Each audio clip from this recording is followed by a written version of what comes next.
This is somewhat special for us. This is somewhat special for us. This is very, very special for us. We've been working very, very hard to try to pull this off. So hopefully you guys are going to be very, very warm and enthused by what we have in store for you. And right now, I'm going to turn things over to Miss Reverend Queen Mushila Imani. Let's give her a nice round of applause, y'all.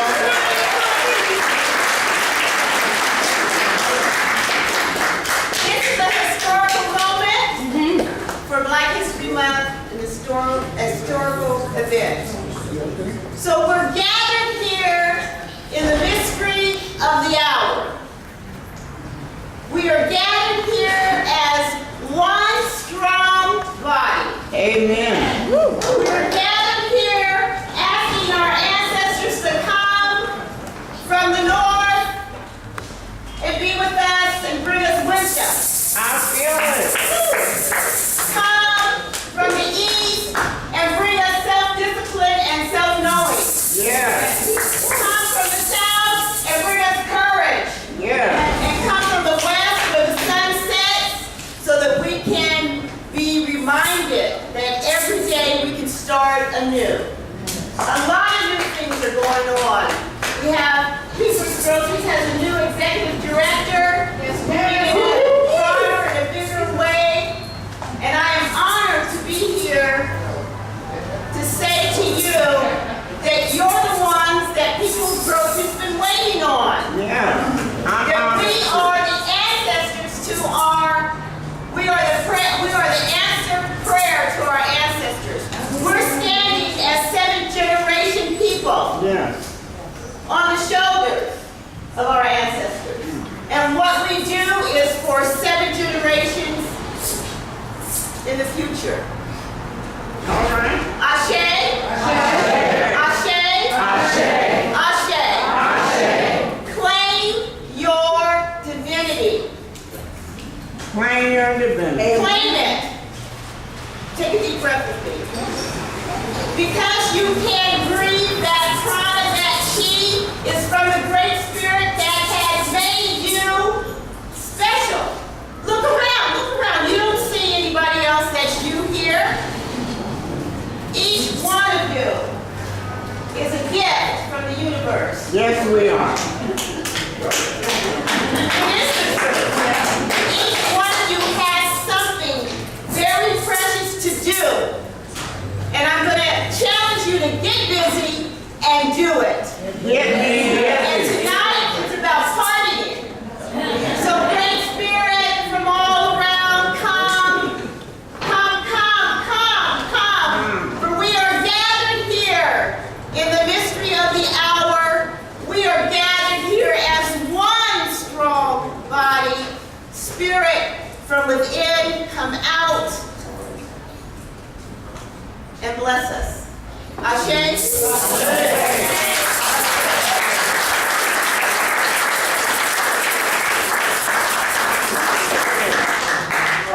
All right. Much great respect. And now, moving right along. Next on the list, we have the film, The Earth, the City, and the Hidden Narrative of Race by Carl Anthony. Let's give him a nice round of applause, y'all. That's right.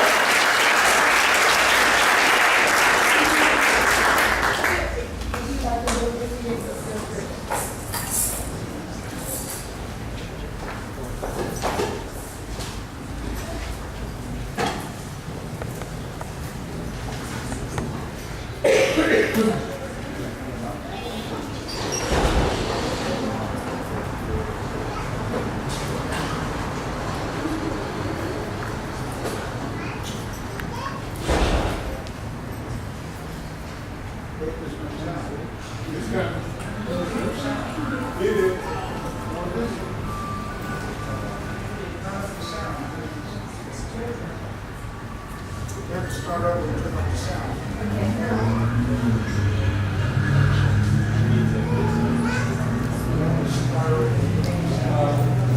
Whatever the speakers that are accessible to the city, we don't have them. We need speakers that tell speakers.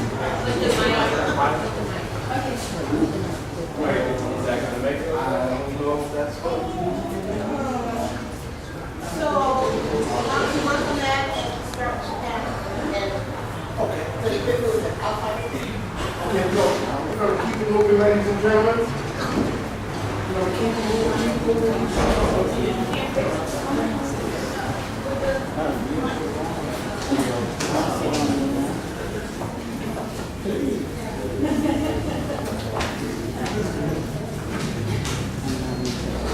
Okay. We're gonna move right on. We're gonna start the panel, ladies and gentlemen. All right, sir. And at this particular time, we're gonna bring up Miss Grace Ford. Let's give her that round of applause.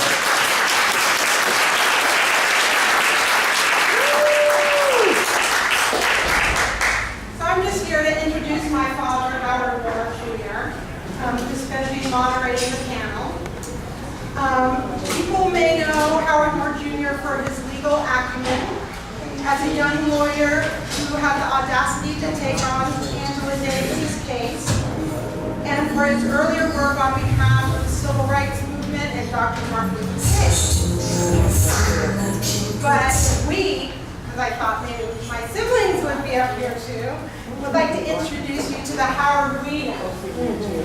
A great cook, a part-time vegetarian, a lover of jazz, choir, and Marvin Gaye, a man who loves sports and old westerns, a supporter of the LGBTQ community, a champion for workers' rights, a warrior for equal rights, and most importantly, a wonderful father who taught us the importance of fighting for justice. Power to the people, and happy birthday.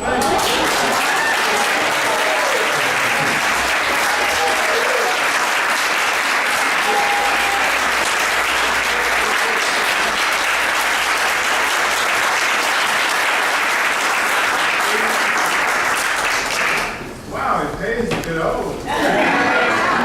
Give me respect. That was terrific, Grace. Thank you. I'm the moderator here tonight. We're going to try to keep things moving on. There are going to be there are 4 panelists, as you know. I'm only the moderator. We're standing in history, as most of you probably know, that this Hotel California, is probably one of the most famous hotels in the whole entire state of California. Yeah. This hotel was built originally in 1929, I think. Thank you. And it was the only hotel in Northern California that would admit people of color, meaning black people and other people of color. Yeah. Most of the best-known musicians in the world and in the country performed right here in Hotel California. If you name the musician, he or she performed here. The ballroom is one of the most famous ballrooms in the whole world for musicians. We've seen the space of history. The hotel fell upon hard times when they built the freeway, which is kind of indicative of what's happened to African American communities across the country. Freeways come in and split up the community. I just wanted to mention that. We're trying to get the movie together, but there's another significant piece of history. I would ask the first person who is going to introduce David Roach to come up and introduce David Roach. How many of you are curious as to why there is a People's Grocery in this hotel? What? How many of you are curious? Curious why there is a People's Grocery in this hotel? Amen. How many of you have any idea of the historical significance of People's Grocery? You might want to hear about this tonight. Yeah. The person who's going to introduce David Roach, please come up. Welcome.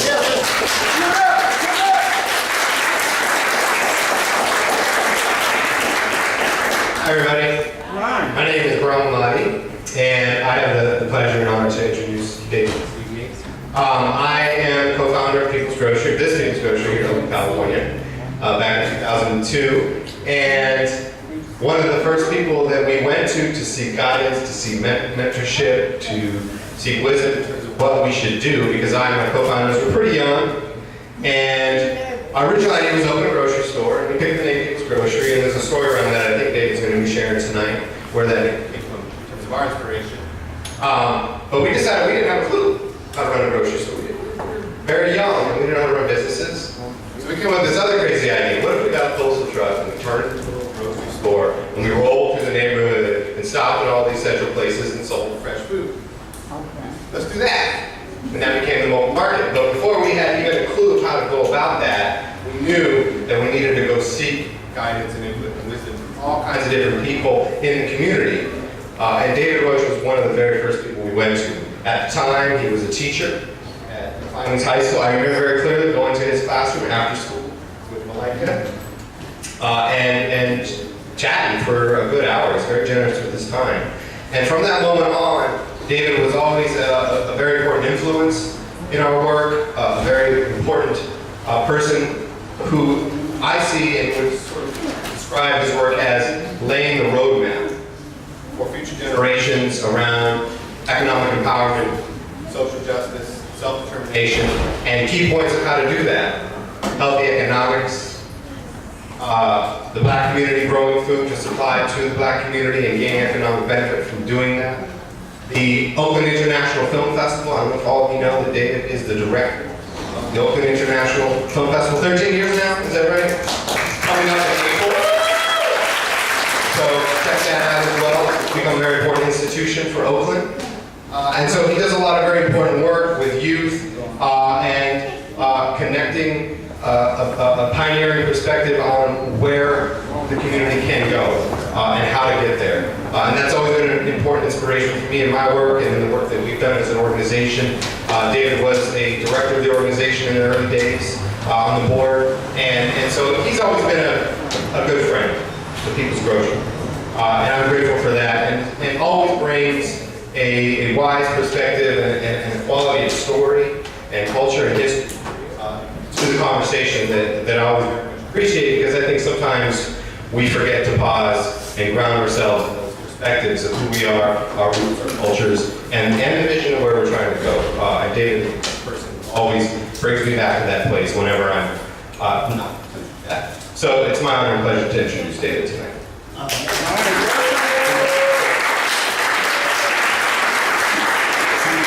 I'll be sending you a check on Tuesday for that great introduction, too, by the way.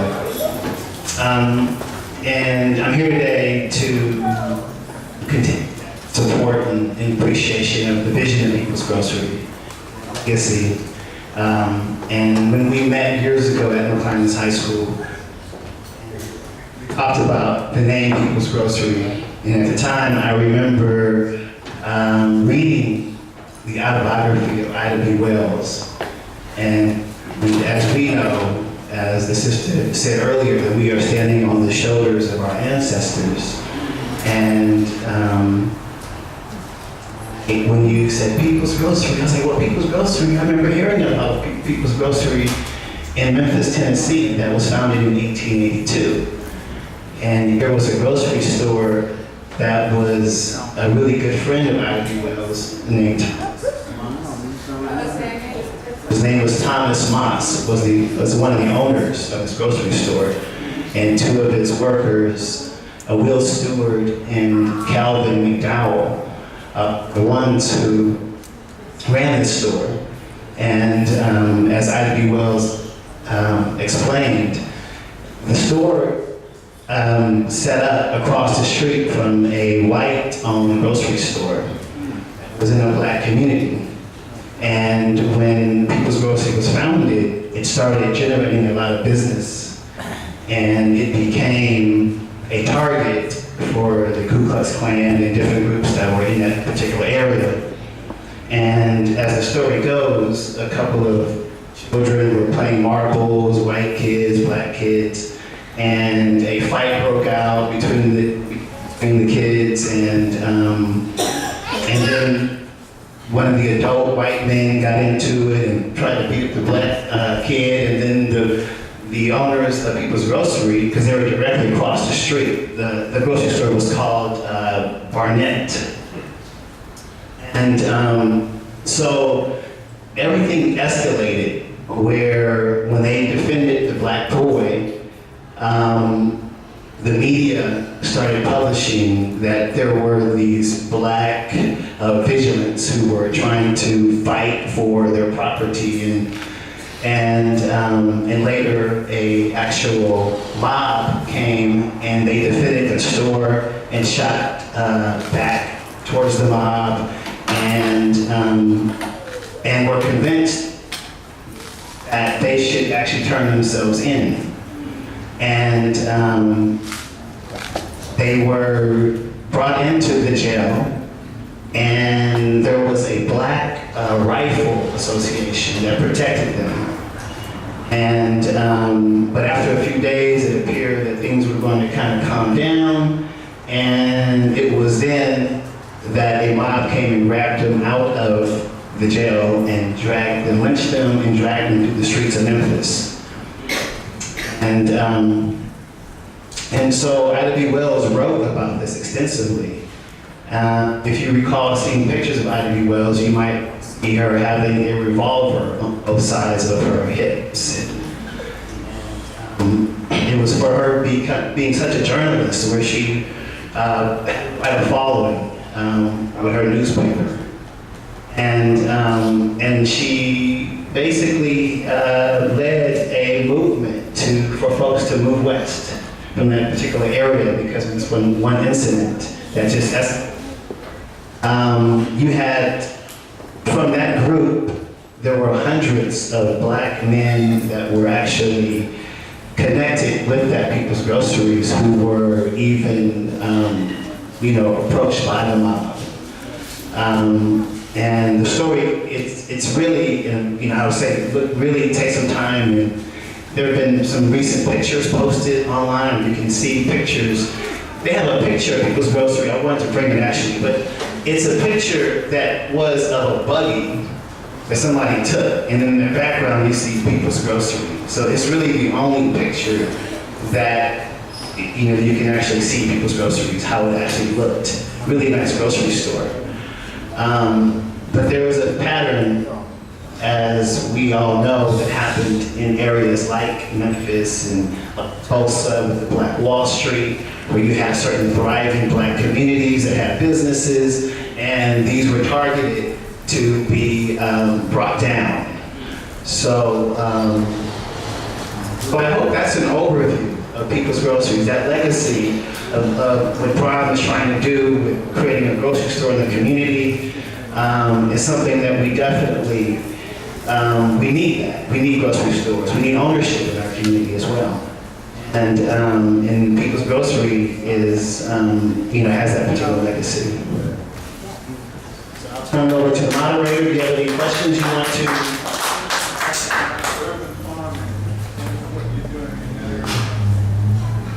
Right now, I am working on a project with Oakland and World Enterprises, which recently with Elaine Brown, who was a former chairman of the Black Party, and we're developing an urban farm off of 7th Street, right across the street from the post office.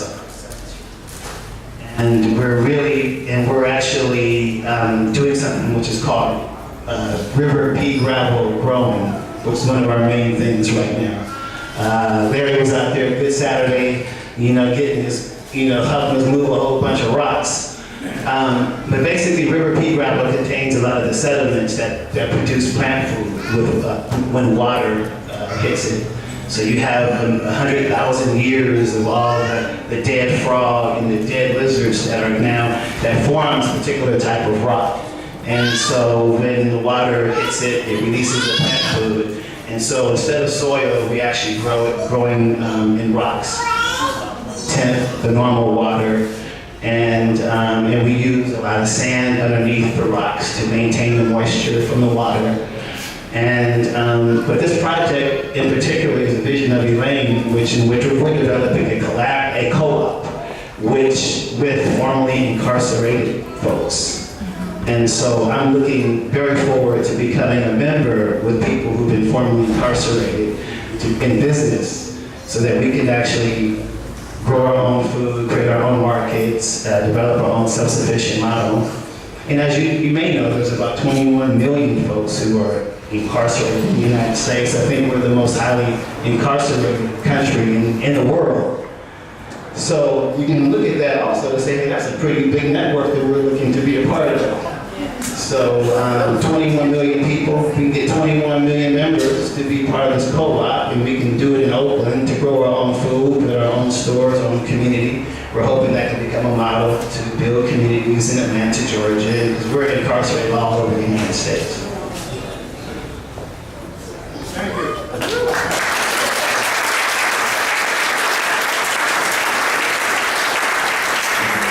Right now, you probably should have some sense of where we're going and why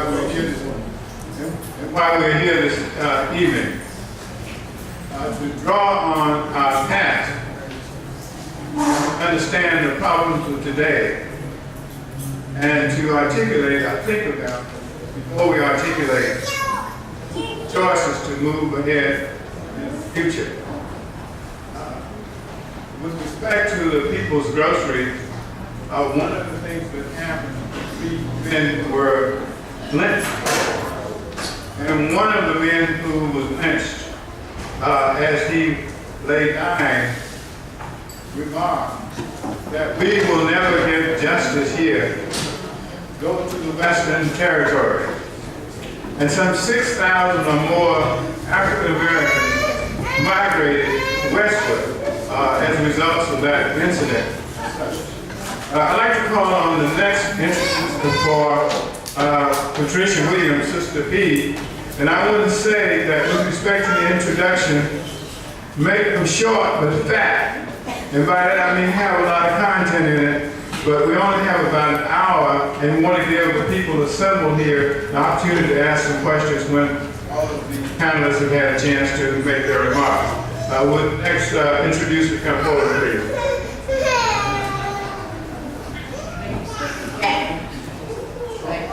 My name is Jamoke Hinton. I'm former program director at People's Grocery, and I think, I don't know, number 36 or something like that on the mobile market. Used to stop on my corner. So I give thanks for People's Grocery and the vision and the work and the ancestors.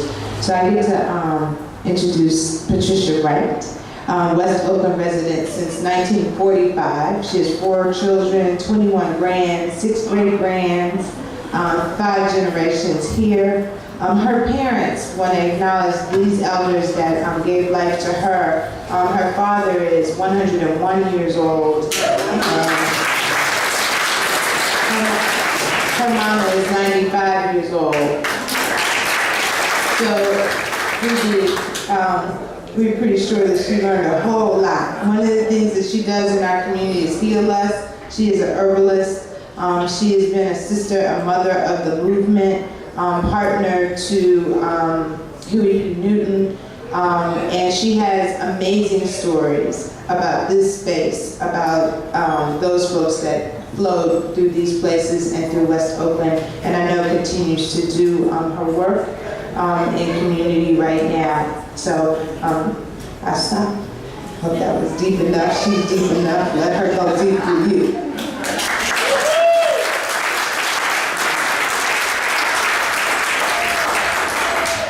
Thank you so much. I'd like to talk about something that he was saying about the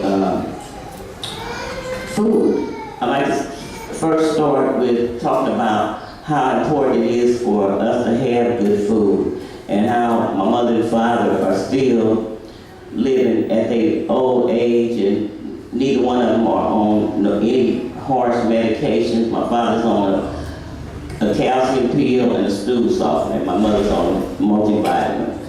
And they've been married 7 years.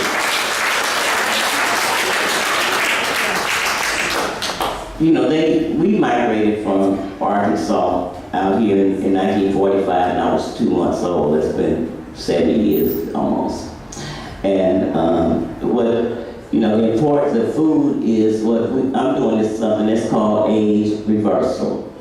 And I think my mother and father had probably organic food because they were growing our food when we grew up. And we ate a lot of food like boiled stuff like greens and beans and, you know, the different things that we was looking at. We had to eat because we was poor, but then in the long run, it ended up being some of the best things that we had.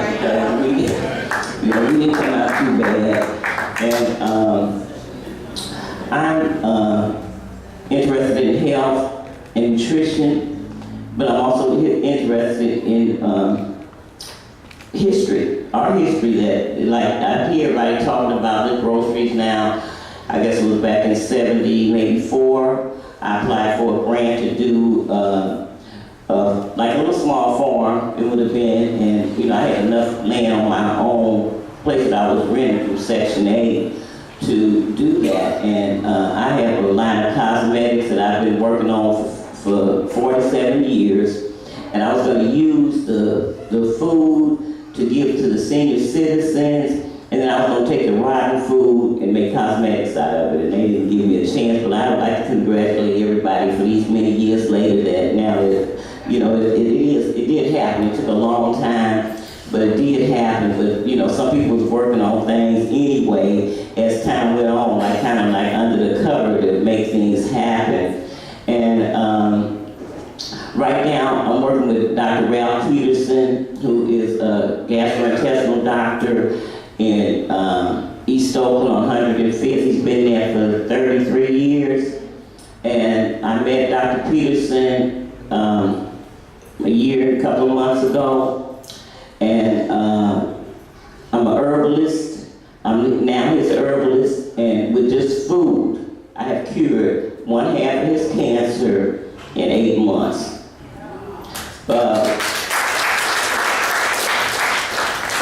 His numbers started off at 10.4, they went down to 9.4 to 8.4, and right now he's 6.1, and 4.0 is not even cancer anymore. He had no chemotherapy or anything, it was just God's food and a few little supplements and things that I made for him.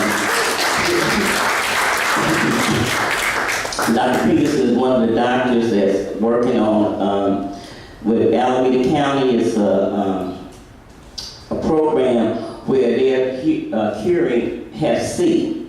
And the Hep C cure rate was 17%, and now it's up to 97%. And the treatment is free. Dr. Peterson has fixed it up with a treatment to come free, and that's $250,000 for the treatment, and $1,500 a month for a year for the medicine. And he's trying to get those words out because there's a lot of people in the, you know, the community that's homeless and that's, you know, been on drugs or something that maybe have this and don't even know that the program is here. And it's wonderful to be here to talk, you know, about the lips and see other people that is doing the same thing, because I thought I was the only one around here that cared something about, you know, the food and, you know, the children I worked with for 15 years with the Prescott Circus Theater. And last night we went to a thing, we thought we was gonna go to Hambone, and I ended up talking there because it was about this place right up around the corner where they was doing the salvage company. And there's a lot that needs to be did, and everybody say we are one, and we need to make that known and let God know it, not just the people.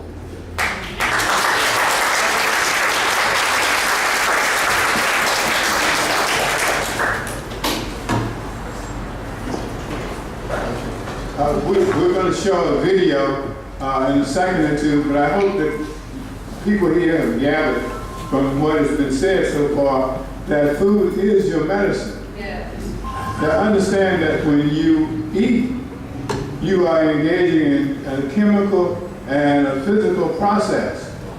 You're ingesting into yourself medicine. And that what you eat, put in your body, becomes you. And food choices are probably the most important choices that you have to make during the course of a day. Are we ready for the video? Yes. Let's do the video.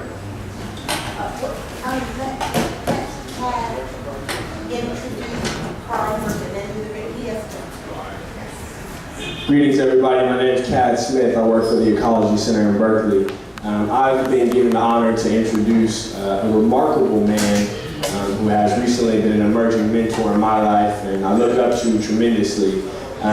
It's surprisingly hard to concentrate your remarks about such a remarkable individual, but I have been asked to keep this short, and so I'll do that. Carl Anthony is largely known not only throughout the Bay Area, throughout the state of California, but across the country for his work as the founder of Urban Habitat and the executive director, for his work with the Earth Island Institute, which he led that organization in amazing directions, as well as his work with Breakthrough Communities. He's an educator, he's an architect, but most importantly, he's a transformative leader who has a relentless sense of dedication to seeing that our community is in the best position. And so honoring the revolutionary spirit that we have here in the Bay Area, here in Oakland, I've seen Paul in an environmental climate, interesting for me as a young black man that's not always reflective, tell me the history of environmental justice, and that being something that stems from resilient communities that are communities of color.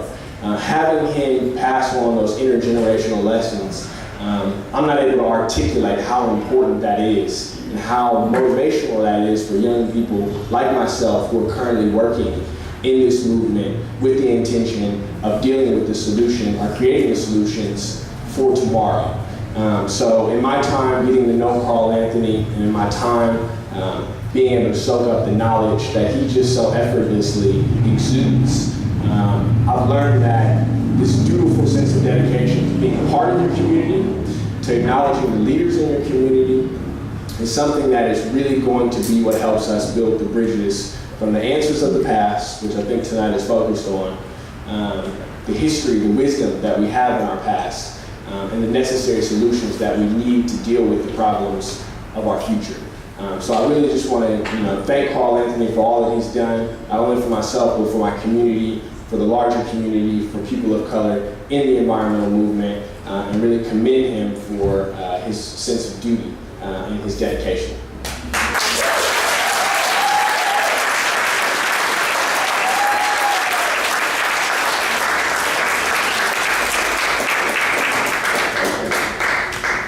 I'd like to briefly introduce the film, and I'd like to announce what some of you may know, that the stars are our ancestors, that every atom in your body, every atom that makes up your whole well-being was created at the moment that the universe was created. We are the end product of 13.7 billion years. And we need, when we are talking about history, we need to reclaim that, because we've been trapped in this myopic view that has been given to us by some people who say that we started in 1619 when we were slaves. So I'm going to show you this video. It's a very short video. It's only 8 minutes.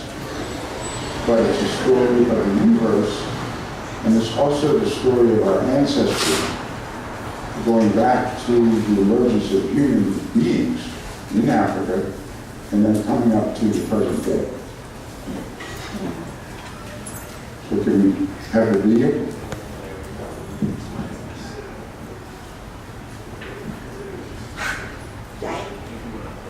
Christine, we need the password.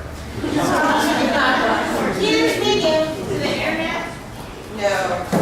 Computer. Oh, no.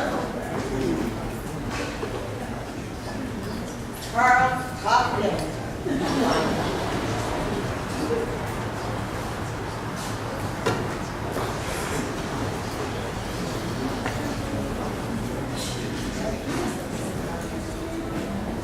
Well, while we have the downfall Does anyone have any questions you'd like to ask while we're waiting for the pastor?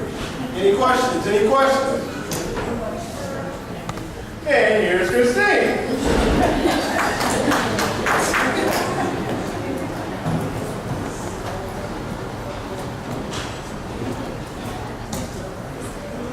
Thanks you all once again for your patience.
sense.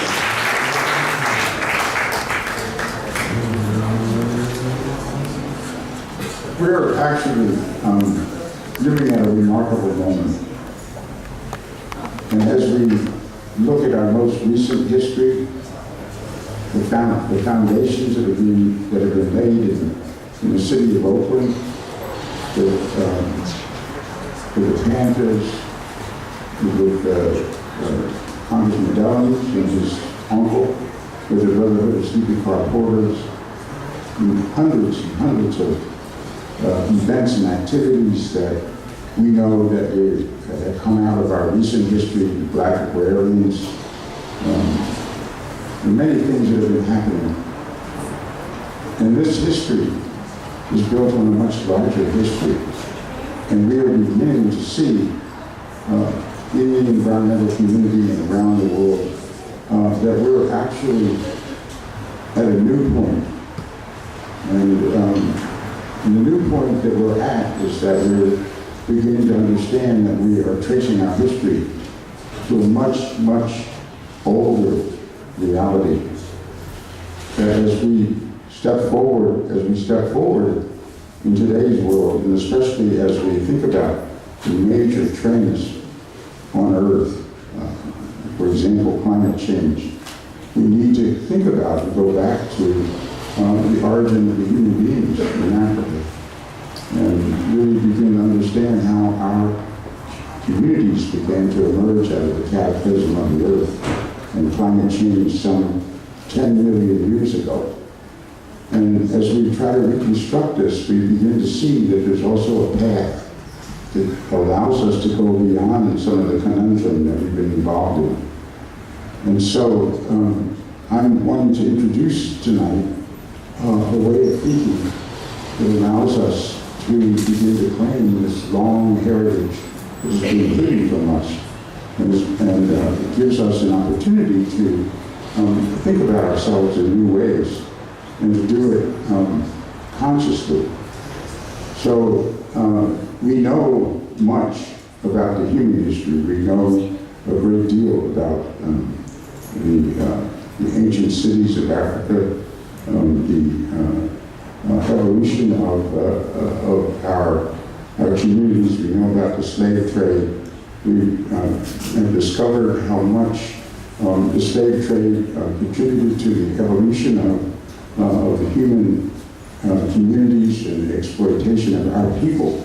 Remarkable discoveries that have led us to understand that our communities emerged during the periods of slavery, where the environment was actually being destroyed at the same moment that our communities were being destroyed. That this is not really a separate issue from our communities.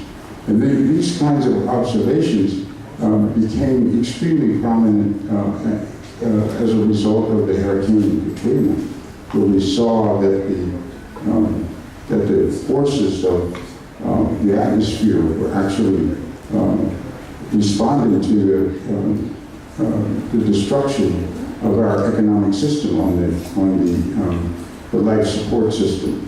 And so as I think about the People's Grocery, and when I think about the work that all of us are doing to build community gardens, to restore our sense of understanding where food comes from, we need to be thinking about how this is also restoring our balance with the large systems of the universe and the large systems of the Earth.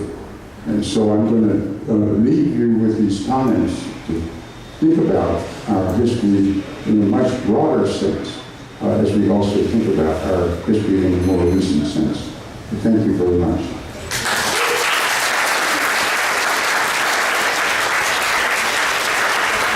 All right, let's give up some more love, let's give up some more love, let's give up some more love. That's right. So D, come on up to the microphone. All right, let's give it up for Mr. D here, y'all.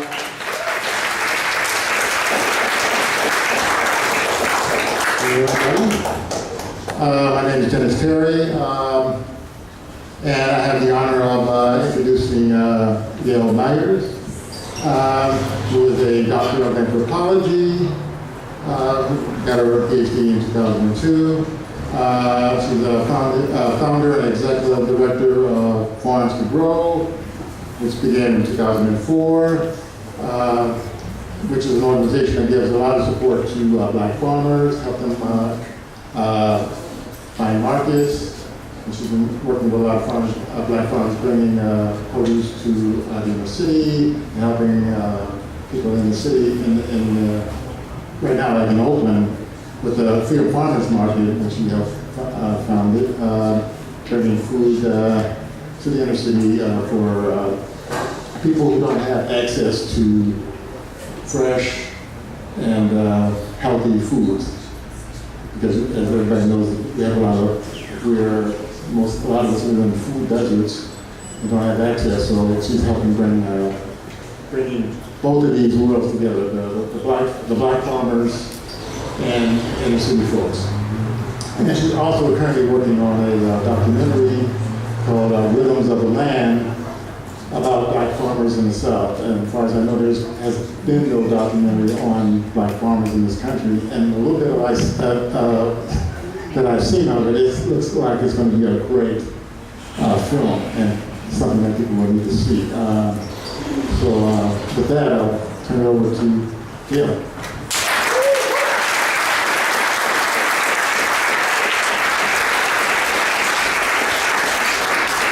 Thank you, Dennis. I like that short introduction. Thank you so much.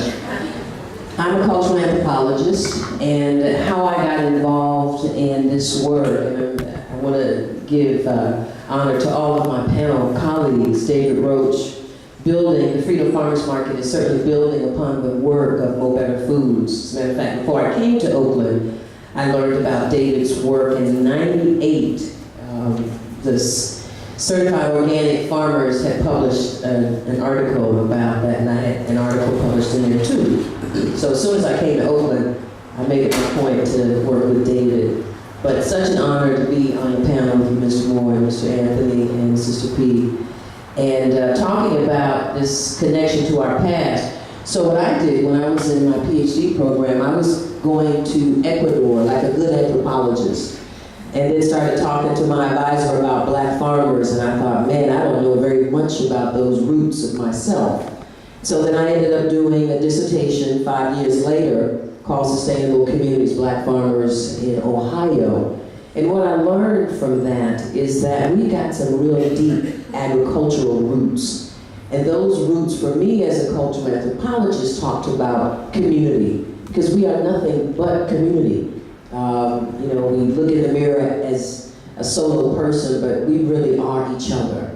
And that past connected me, learning about black farmers totally connected me to my past, to my grandmother, my ancestors who were farmers that I didn't even know until I started doing more research on this. But it helped also because we are our past. Even as I sit here today, I am my grandmother, I am Fannie Lou Hamer. We are all of those things, and we are also our future. And so we here, all of us have planted various roots, and we're still planting roots. And so we're growing the future just by the mere thought of it, just by the mere appreciation that we have a place in this point in time on the planet to do something and to be a very significant contributor to growing the future and recognizing and standing on the shoulders of all of our ancestors. So there are a lot of us that are in this room that are doing food justice work, food sovereignty work. Continue to build that bridge so that we have many young people that are following us behind that bridge, which was a challenge, one of the reasons that we worked so hard to do this work with Farms to Grow, so that we could tell the story about black farmers. Young people don't even know that we have black farmers. We set up a mock farmers market at Glenview Elementary, and we put some pictures around of our black farmers. There were about 3 third-grade black boys that were walking around. They were looking at the pictures, and they were doing like this. Like, wow, I can do that? That's right. So we all do our part, here with the Freedom Farmers Market. I encourage you all to come out in May. So I telegraph. We started right up the street to follow in the work of People's Grocery and Mo Better Food, and all of us that are doing the good work. And so we're on Telegraph now. We moved sort of up to the north, but we have the same mission, same purpose, and the same intent to make sure that everybody has access to the same good food. And especially black farmers, that's the key, that's my past. I didn't know much about black farmers, but I know a lot about black farmers now. I actually am an agricultural anthropologist. Seems somehow I left the cultural part and became more of an agricultural anthropologist, but I'm proud to be in that number, proud to hold it down for black farmers, and glad to be here.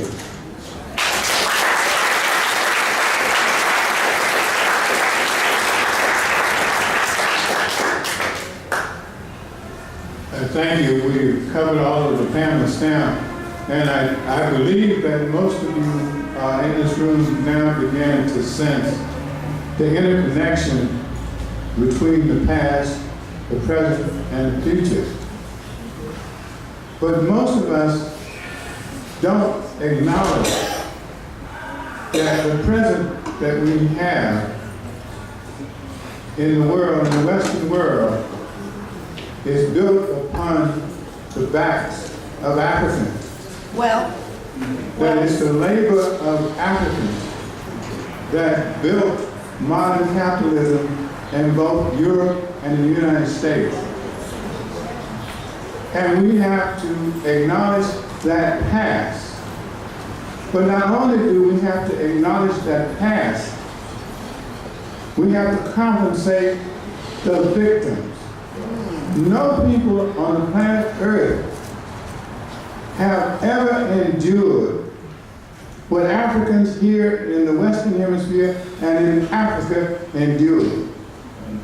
There's never been any form of slavery on the planet Earth as a form of slavery that existed in the United States of America, where people, human beings, passed from generation to generation as the property of another to be used as that person wanted to use that person.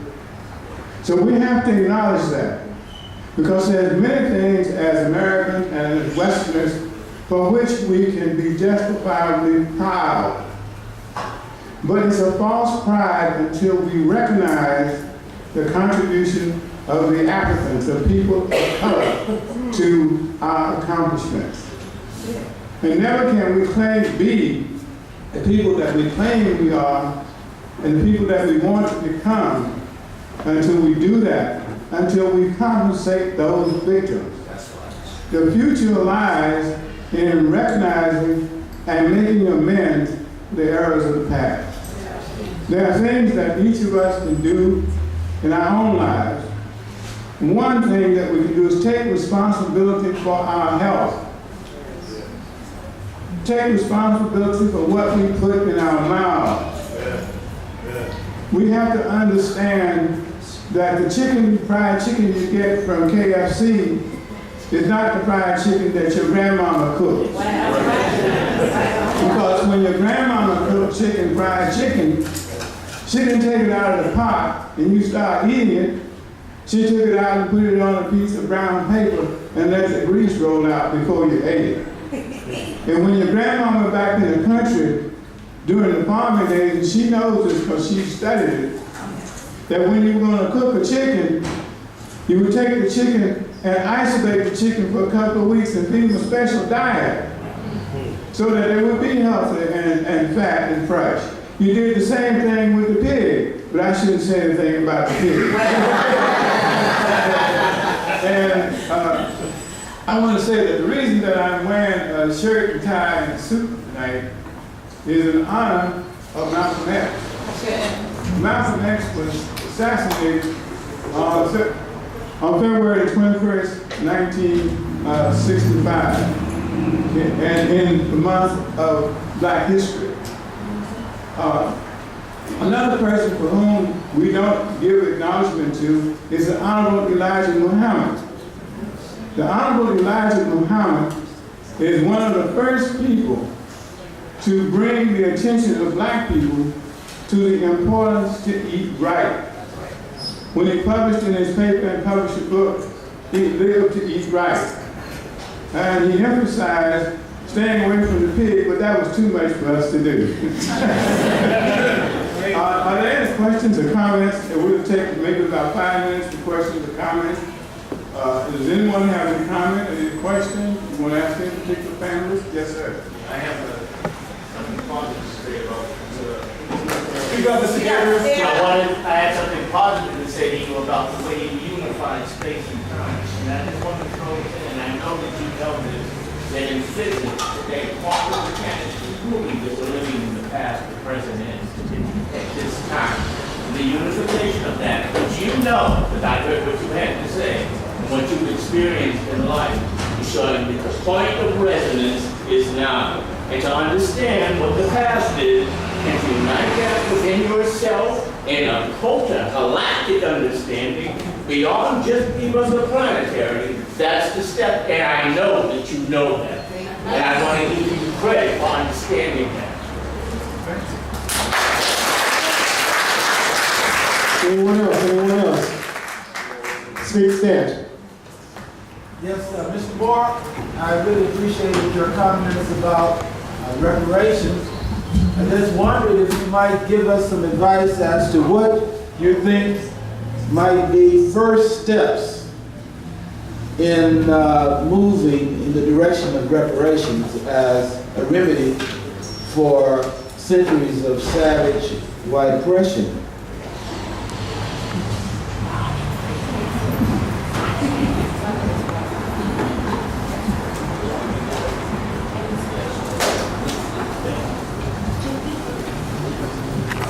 The first step is for each of us to learn and study and understand why reparations is essential. The first thing is to acquire self-knowledge of why reparation is essential. The next thing to do is to begin to build a consciousness about reparations and to begin to demand that reparations be made.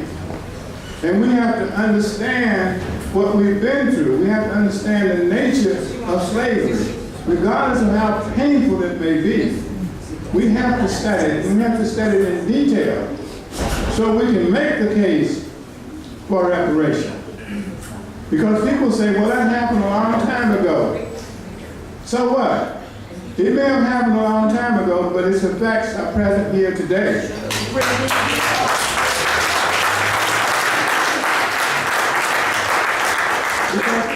In this country, there has never been a sustained public effort to remediate the harm and the wrong done to the African slave or to their ancestors. General Sherman passed Special Order 15 in about 1864. In Special Order 15, he gave to African slaves 400,000 tillable acres of land off the coast of South Carolina, Georgia, and the Sea Islands. Some 44,000 African Americans or more families did till that land for a number of years. When Andrew Johnson succeeded to the presidency after Abraham Lincoln was assassinated, he rescinded Special Order 15. So the land that had been given to the African Americans was taken away. When they enacted the Freedom Bureau, it was never fully funded.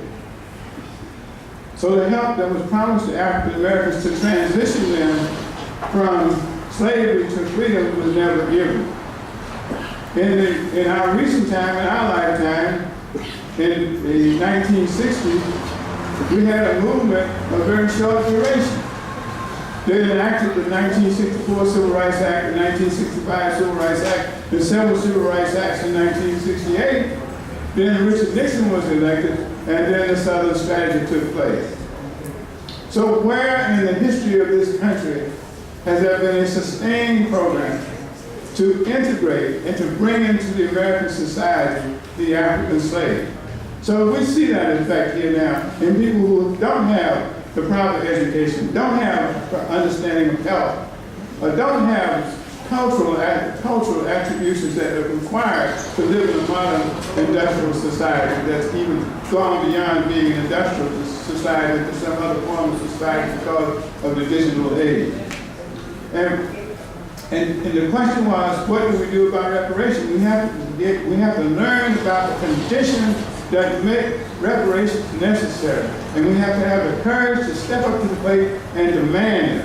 And that requires that not only do black people make that demand, but white people make it too. And in doing this, one of the things that we have to do, we have to bring visible in this country the fact that there are poor white people. Poor white people don't exist. Where do you ever see them in the media? Do you ever see them on television or on TV? They don't exist. The face of poverty and adversity are people of color. Since they isolate the face of deprivation and exploitation for people of color, they can rally people to defend the system and not do anything to change the exploitation. So we're at a point in our lives where, as African Americans, we may be obsolete because we were brought here for our labor. But what is that for us now? What is that for the African American to do? Why is our unemployment rate 3 or 4 times that of the other employment rate? Why are so many of us in prison? We have to ask questions about these things. So, yes, please do. Thank you. Yeah, thank you very much. I wanted to just also respond to this question. When people say slavery, well, that was then, we're here now. And I want to point out that the slave ships were portable prisons. They were portable prisons that they captured and transported 7 million people over a couple of centuries and 12 million over more centuries in these portable prisons. And now as we look around our country and we ask who's in the prisons, and we see the same conditions that existed. We see the same conditions that existed when our ancestors first came here. So I think the answer is that we are not away. We can't. There's no way we can get away from that heritage unless we face it and transform it. Thank you.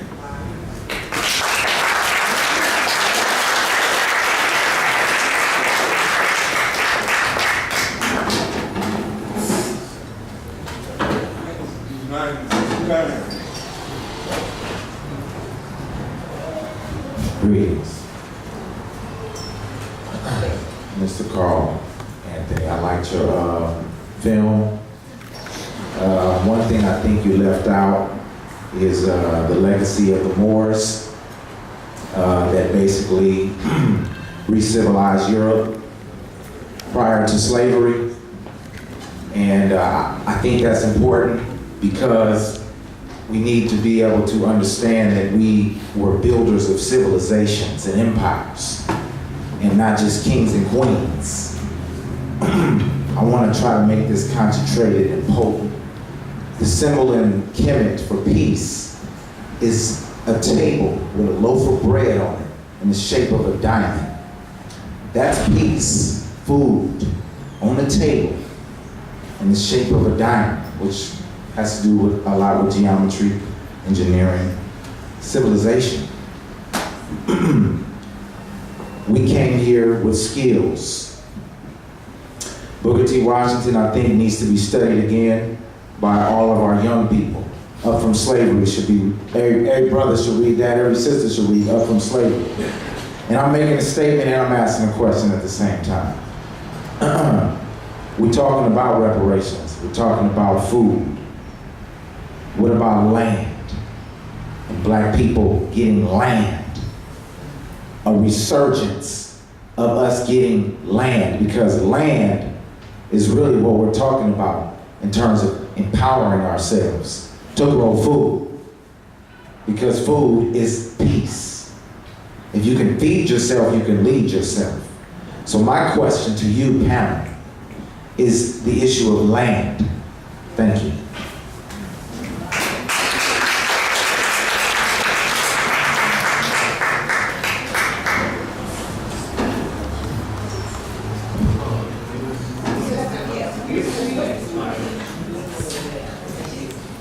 That's a really good question because in the next 10 to 15 years, about 60% of the land in black hands will be transferred. Meaning many of the farmers and landholders, large landholders, are in their 60s and 70s. So they're going to be passing it on to the next generation, and it's going to be really crucial that we know who has land in our family. We really have to hold on to land. They're not getting any more land. Now, whether or not we can get reparations and get more land, I don't know. But one thing we can do is hold on to the little bit of land that we have. There are community land trust efforts that are going on, being led locally. I know the Sustainable Land Trust here in Oakland is doing some work with that. But yeah, if we don't have the land, we don't have freedom. You're absolutely right. We can't sell land.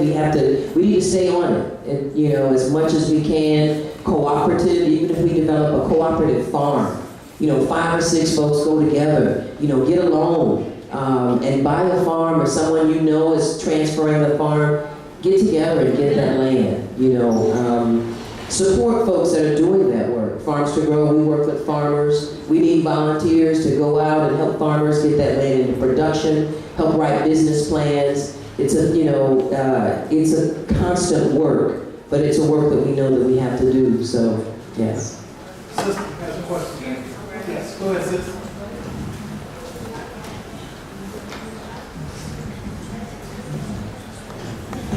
Thank you. I kind of wanted to just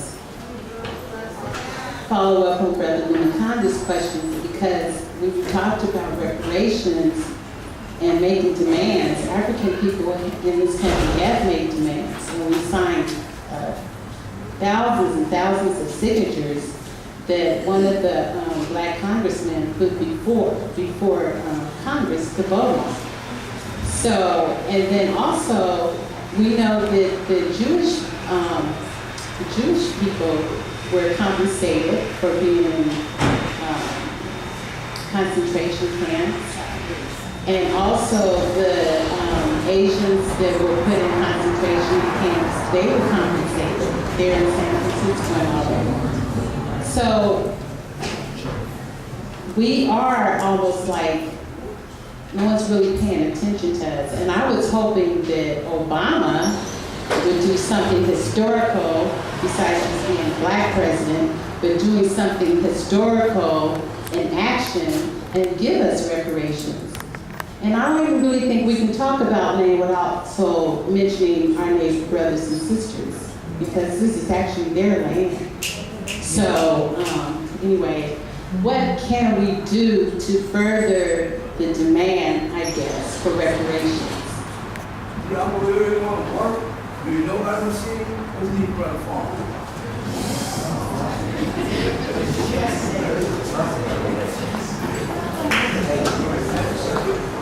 I recently went to a meeting that was on Brownfields. It's called Brownfield 101.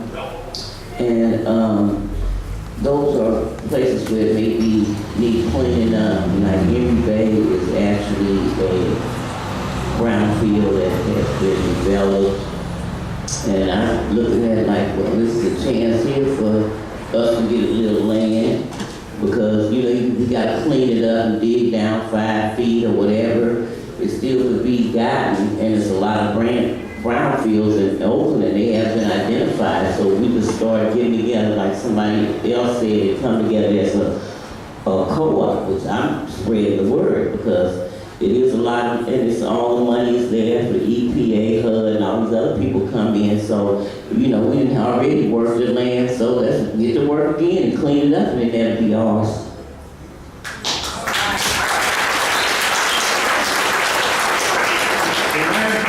The land question is an important question, and that's one of the reasons we need to study. That indentured servants when they served that period of indenture, they were given 40 acres of land. African Americans, even when they were freed, weren't given land. That's right. In this country, that every widow and orphan of a person who has served in any type of military combat were given land. I could get land. When they began to homestead in the West, there was a cap put on how much could be charged for an acre of land. The cap was $2. But people could get up to 160 acres of land from the United States. They gave away land to people and to the railroad. But African Americans were prohibited from living in the West and from owning land. Come on. So the question of land is very important. We have to study this stuff. People have to know more about it than what I might know about it to make the case. Because someone else has made the demand and a bill has been put in Congress shouldn't discourage us. Put a bill in, another bill in Congress. Continue to make the demand. I don't know how many of you have heard about Adam Clayton Powell. He was a member of the House of Representatives from New York, Harlem. And they had what they call the Powell Amendment. To every bill in Congress, he would make a motion to amend it to include a Civil Rights Act for the right to public accommodation and other things. But year after year after year, he served in Congress for close to 20 years. So we have to continue to make demands. With respect to Obama, I have my issues with Obama, but I'm proud of Obama, even though I have serious issues with him. We can't expect him as the President of the United States to alter our situation. Come on. If Obama has problems, those problems are caused by us, that we made a fundamental mistake. We sent Obama to Washington, D.C. by himself. We should have gone to Washington, D.C. with him. Come on. With a mass movement, making demands for things to change. But we didn't do that. And so Obama is there all by himself, virtually. And they don't want him there, but they can't beat him, so they have to live with him. I think this is a good time for us to end up. One more question? Yeah. This is the last question. Come on. Stand up. This is it. Last remarks. Y'all food's getting cold.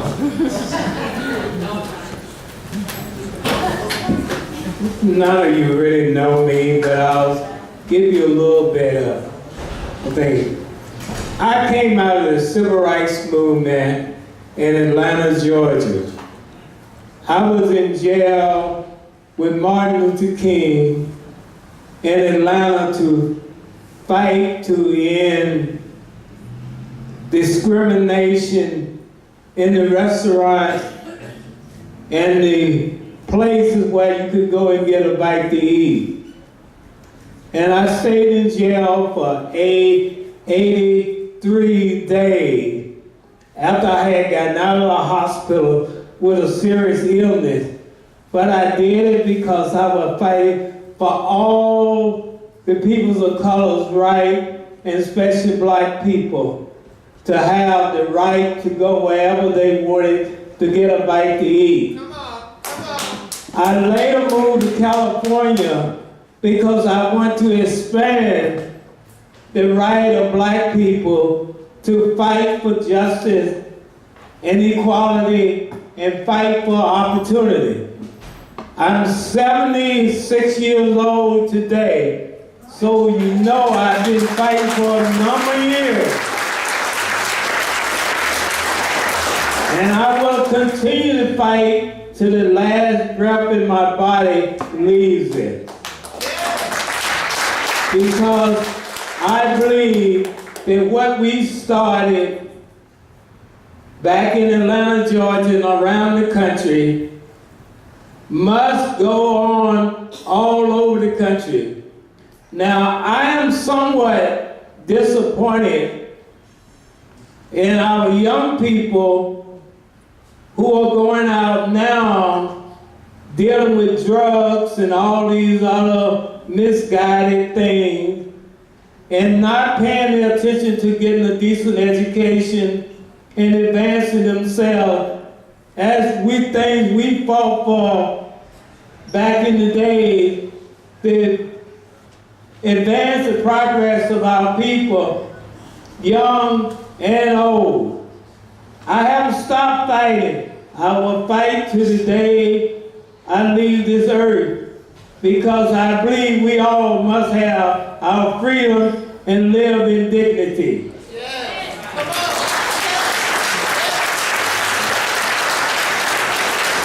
And all of you who fight each and every day, do not give up.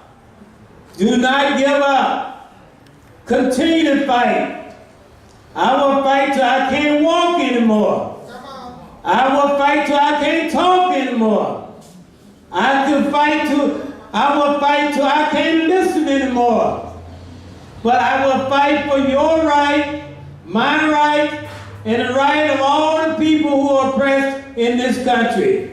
Because we deserve to have justice, equality, and freedom to live in peace.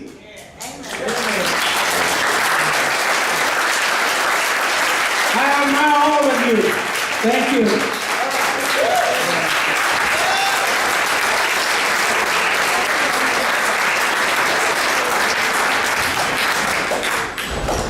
I need some more of that. Let's give it up. Let's give it up. Let's give it up.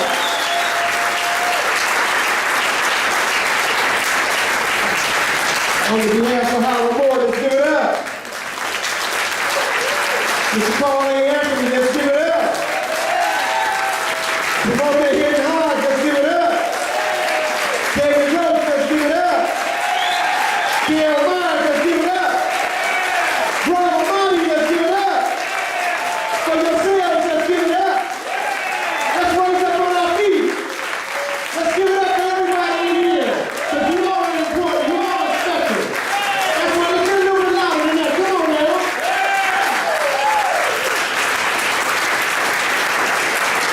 On behalf of People's Grocery, led by Wanda Stewart,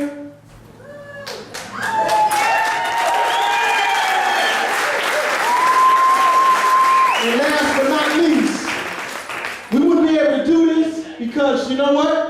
We got a bossy in the building, and they help make everything possible around this joint. Can you come talk to them and say a little something to us, Mr. Josh?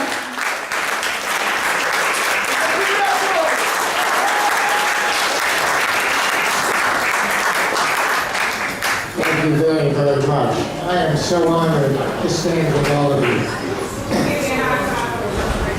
Respect, respect, respect! I've known Wanda Stewart for a very long time. Wanda Stewart and I go back to when I was volunteering in the Emeryville schools.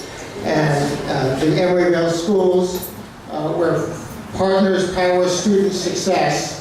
And in this case, I think Partners can power community success. And the partnership between People's Grocery and Vault-C and Lifelong Medical and the residents of the California Hotel to look at how do we save this place, this piece of land, as a place where people can afford to live, where people can live in dignity, where people can take the next steps in their lives, wherever that might be.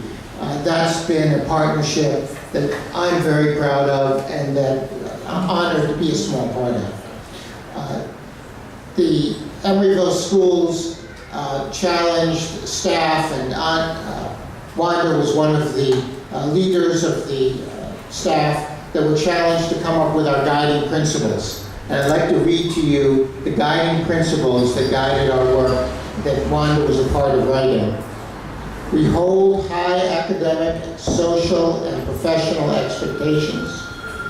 We create a sense of family, and we inspire and support innovation to end racist and classist practices. These are the guiding principles for a public school district that wanted to help you right.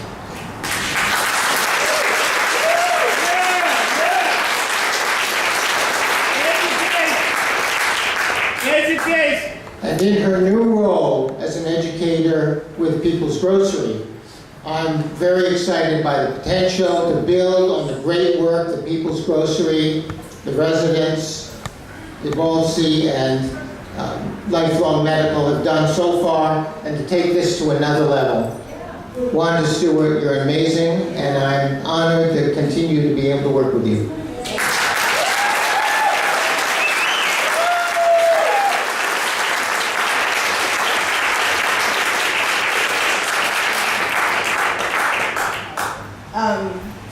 Thank you all for coming out here tonight.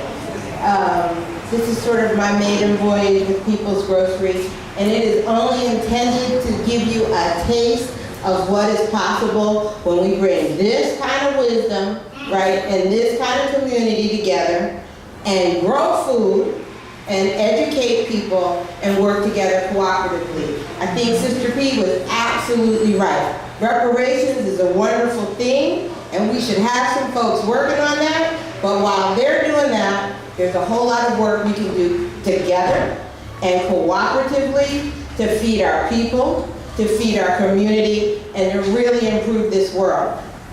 So I want to invite you, I want to beg all of you to stick with us, grow with us, as we move forward into what is really a sparkling, bright future. Let me thank really quickly a couple people. The staff of People's Grocery is amazing. I'm going to steal the microphone for 1 second. Could someone please come up here and stand with us, because we had a vision a while back, came along, and a lady that stood by our side and helped our staff out very much. She took a mother role with us. Patricia, can you come stand up here, please? Patricia, say up. Let's give her some love, y'all. That's my grandmother from another mother.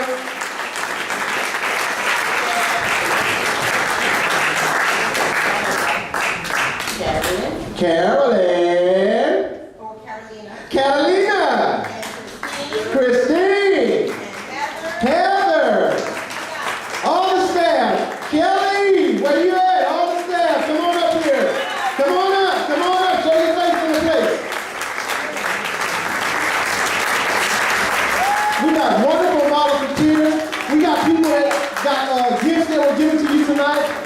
Raise your hand, my brother. You got some beautiful necklaces that was made. That was, oh my God. We don't even want to talk about it all. Do we have everybody up here? So we also have would somebody please go back into the kitchen and ask Jacqueline Thomas to come out here? She's not going to want to, but thank her. So we need friends and we need funds, and this is intended also to be a fundraiser as well as a time to educate you. So let me tell you that there's some wonderful gifts back there if you buy raffle tickets. We've got t-shirts for both sale and for raffle. I have a piece of art by my children. It's called West Art. It's called The Apple. We have a state-of-the-art composter. There are 2 beautiful jade necklaces. I want to encourage you not just to go and get food in the back in the kitchen, but also to participate in the raffle. Nice t-shirt, son. We have a signed frame poster by all of our panelists back there that will also go for raffle. So let me encourage you to do that. Let me also introduce you. People's Grocery has the Growing Justice Institute. And these 3 individuals have been walking with People's Grocery for years.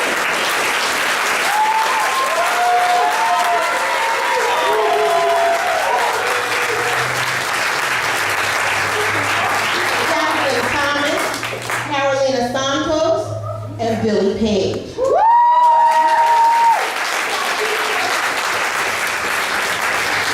Their amazing food is waiting for you back there. We got greens straight out of our garden, black eyed peas, rice, bread, all natural raw sweet potato pie. And Carolina makes the best tamales ever, and if you want those, you need to go to 27th and Market. We have a store down the street. Yes. So, we need to support them so we can support you and feed us. Okay? With that, let me thank Kim Bukowski back there doing the video.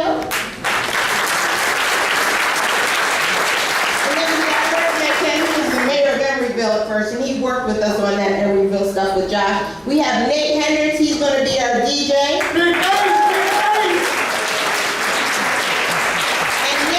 One of the students from Emory High, keeping it in the family. Brandy back there? Okay. And who else? I need to thank Marion Malveaux, who worked big time.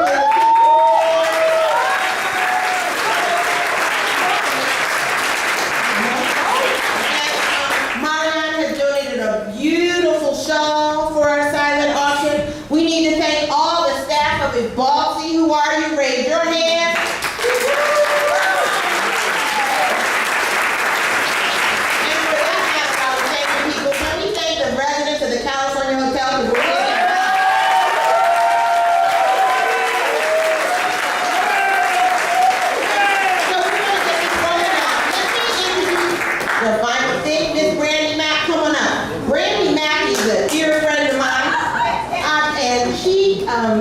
Has amazing gifts and talents.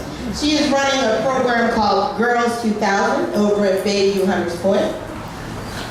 She has a beautiful garden over there. She's a permaculturist, she's an herbalist, she's a whole lot. These are her darling children, Keziah and Isis. And they're just going to help us cross over to the party part of this event by giving you a little bit of spoken word.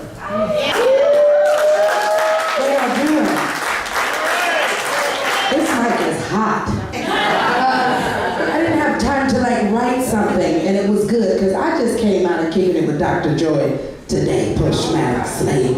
It's in our DNA. Anybody know about Dr. Joy? Some of y'all do. Snap your hands. Clap your hands. Nod your head. Just a little bit. The children are our future. I have to say a little bit more about myself, and this is part of the spoken word. The spoken word is not poetry. It's a spoken word. Y'all know what I'm saying? Because we do slam poetry. That's an old Irish thing they did in pubs. I'm just saying. Spoken word is what our elders did. They spoke a word. But the children are the reason we should all be in this room today, right now, talking about what we're talking about. That's my mission. I don't need to be on nobody's soapbox. Every day I got 50 little beautiful black girls in Hunters Point that I work with every day. Teaching them how to farm, how to cook, how to homestead, how to love their black nappy hair. And I absolutely love it. But if I can give you a real spoken word, when I was first farming in Emeryville, California, in Butte County, when my papa and them moved back from Oklahoma City, Oklahoma, they moved to Emeryville, I thought it was slavery. Because I lived in Berkeley and Oakland. I went to Castlemont, in the building. When they used to send us up there, I used to be like, this is slavery. People don't do this. Papa had a farm. We had to have food ready for the stores to come. Like real farm. Not no urban farm. I mean, I love it all. But I'm talking about we had to have cases ready for the trucks to come. You understand what I'm saying? So right now, I tell the girls, we doing food pretty farming. This is pretty, but it's still really, really important. So I didn't write anything, but my t-shirt says it all, and I brought my youth because this is the reason why I do everything I do. See, we can have all the titles and the education, we can write 10 books, we can know all the people, we can be bureaucratically sound, but if you are not passing that information to the children, what are you doing?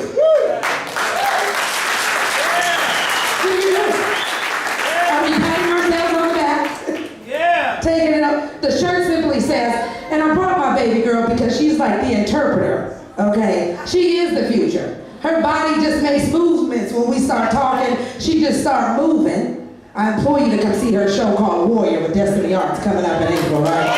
She's a part of the company. So she said, Mama, I'm just get up and just feel what you say. And so I'm gonna start with this shirt I'm wearing, because everybody been kind of trying to peep it. And this is really the spoken word that was said tonight. So I thought it was tight, so I turned around and let me just write it down. Dream like Martin. Bleed like Harriet. Fight like Malcolm. Think like Garvey. Write like Maya. Speak like Frederick. His birthday was February 14th, if you didn't know. Some say Valentine's Day. Educate like W.E.B. Believe like Thurgood. Challenge like Rosa. Challenge like Rosa. Build like Booker T. Fight like Malcolm. Believe. Believe. Believe. Believe that this is the beginning and not the end. I transcend into my destiny. I leave the rest of me in the past because my ass been talking for way too long. It's time for action. I'm not talking about crunk dancing and booty shaking. I'm talking about advancing to another level where you meditate, elevate, take you to another state where you can begin to relate what's really on your plate. I'm not talking about McDonald's or KFC. I'm talking about growing your food where you can see where it comes from, so that you know ketchup come from a tomato. I ain't talking about just food justice. I'm talking about brown and black farmers taking back their land that was circumcised or circumcised from them, the original farmers. I stand in front of you today as a mama, as a teacher, as a healer, as a seeker, as a student, as a grower. I stand for black women. Ashe. Give it up, let's give it up. Let's give it up, set it up, applause, let's give it up. Let's give it up. Let's everybody rise to your feet, because you're about ready to give up the seat. It's party time, y'all. Like I said, once again, all your contributions, your donations will be greatly appreciated. T-shirts, food in the back. All we ask you to do is the seat that you just now kept warm. Could you? Uh-oh, tickets, raffle tickets and everything. Food ticket.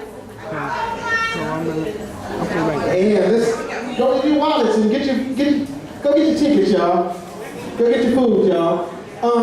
Start stacking up all the chairs. Could you help us? And this is going to be the dance floor.